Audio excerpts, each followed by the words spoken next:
un sujet très compliqué parce que ça coûte très cher. Mais je le dis très simplement, il faut 500 000 places de crèche en France. On ne le fera pas en un quinquennat, c'est absolument impossible. Il faut un véritable service public de la petite enfance avec des crèches, avec des haltes de garderie plus souples et puis surtout remettre la scolarisation à 2 ans. Il faut que l'État mette les moyens nécessaires pour que la garde d'enfants ne soit plus discriminatoire et oblige certaines femmes à s'arrêter de travailler. Il faut aussi demander aux entreprises de faire des efforts.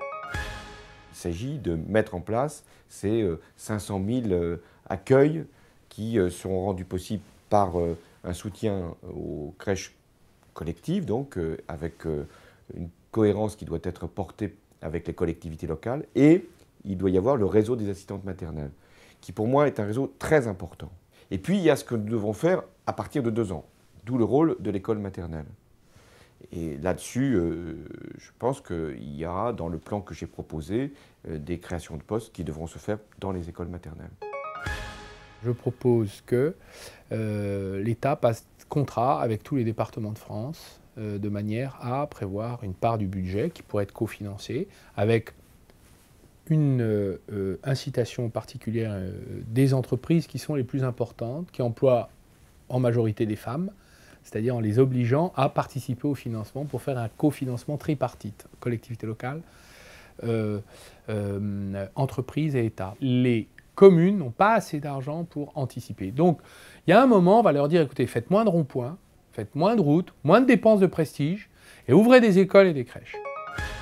On donne bien des tickets restaurants pour aller au restaurant, donc je ne vois pas pourquoi les entreprises ne seraient pas aussi interrogées sur la façon de faciliter la vie quotidienne de leurs salariés, parce que c'est bénéfique pour tout le monde.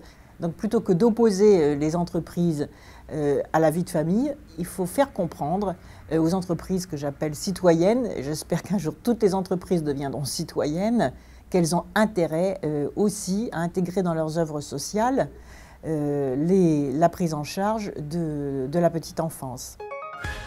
Un grand service public de la petite enfance est nécessaire.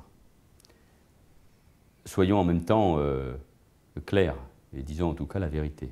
Le coût financier d'un tel dispositif peut être en tout cas prohibitif dans un premier temps. En tout cas, la perspective, oui, c'est de créer 500 000 places. Mais déjà, il y a une mesure qui me semble incontournable.